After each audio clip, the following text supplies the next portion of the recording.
First of all, what do you make of the government's response to the appalling tragedy that we've seen at Grenfell Tower? It is an appalling tragedy. As a London MP, my heart goes out to all those people. I wrote a piece today about the tragedy and about what we should be doing now. My sense is the government's right to have ordered a full public inquiry straight away. It's also right to put immediately $5 million up. I'm sure there'll be more money following that straight away. So guarantees about that, guarantees about localised movements, so in other words, nobody moving beyond the local area. The key question is organising this initial response. And today it became clear that the local authority there had really not been able to get this organisation properly done. It's right, therefore, to move civil servants in. Other councils around London that have a greater experience of this, they should have accepted their help earlier, but it's right to therefore make that change now. So it's a very, very difficult circumstance. You know, this is a tragedy, bar none, possibly the worst that we've seen in non-terrorist activity in the UK. So it's the right thing to make those decisions that we've made already, but obviously our heart and all the help goes out to them as much as we possibly can. Of course. Now, in the Sunday Times today, Conservative sources are quoted saying that they want to do an IDS on the Prime Minister. In other words, forcing a vote of no confidence to try and oust her. Now, it happened to you. Can you see it happening to Theresa May? No, not at all. I don't know who these people are, by the way. You know, these things happen in general terms. But of course, I was leader of the opposition, wasn't leader of the government. Theresa May has come out of an election. We didn't do as well as we had obviously hoped for, which is probably a bit of an understatement.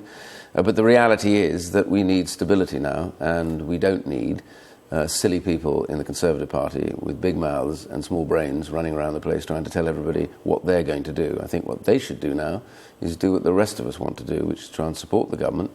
Because the big threat, you know, you look into the abyss and it grins back at you with a short-cropped grey beard and a very Marxist ideology.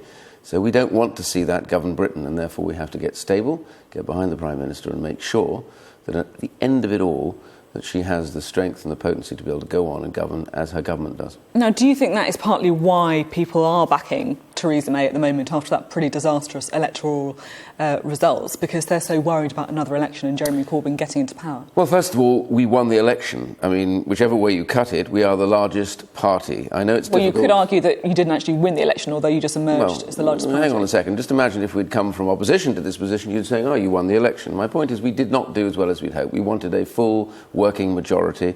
We didn't get that. But what we did get was the largest vote ever, and also we are the largest party. So the maths are that we should be forming the government, and that's what she's doing. I know it's difficult for Jeremy Corbyn to add this all up, but the reality is we are the ones that are in government, and we should stay in government, and we should govern carefully for the whole nation. And that we have now pressing on us is 2 years of negotiation on the European Union to leave. And we need to start that as soon as possible, Monday, and we need to get behind the government while we do that and stop messing around. Let's talk about those Brexit talks, of course, as you say, due to kick off tomorrow.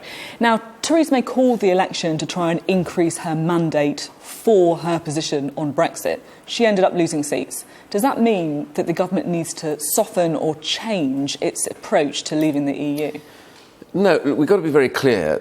Can I just first of all say hard and soft are ridiculous terms, because if you ask anybody, do you want something that's really hard, they'll go no. If you want something that's really soft, they say yes, but what does it mean? It doesn't mean anything at all. We stood on a manifesto. By the way, the Labour Party stood on almost exactly the same manifesto, which is to take back control of our borders, our laws, our money, leaving the single market, leaving the customs union. Why is that important?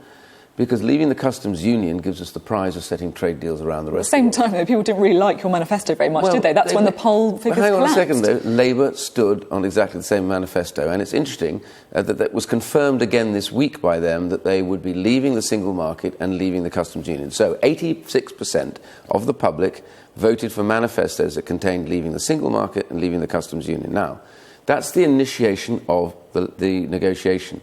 And obviously, in all of this, we'll be doing bits and pieces of trade-offs. But the key thing is we have a clear agenda and we should get on with it. And for those who say we didn't, well, they need to read both those manifestos. As interestingly was made clear, I don't know whether John McDonnell made it clear again this morning because I didn't hear his interview, but we had the Chancellor on Mar making it very clear today that he stood by our manifesto position and the Lancaster House speech that was made by Theresa May. So we are united in that. just need to get on with it. Talking about Philip Hammond's appearance earlier on, because he was sort of talking about the UK leaving the customs union, leaving the single market. Indeed. He was also hinting at quite a long transitional arrangement. Would you be happy with that?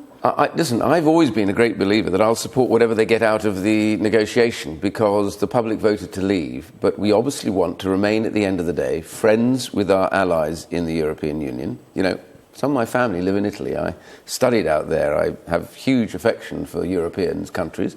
Friends of theirs were allies of theirs. We want to stay involved with them on anti-terrorist activity, and we want to trade with them still.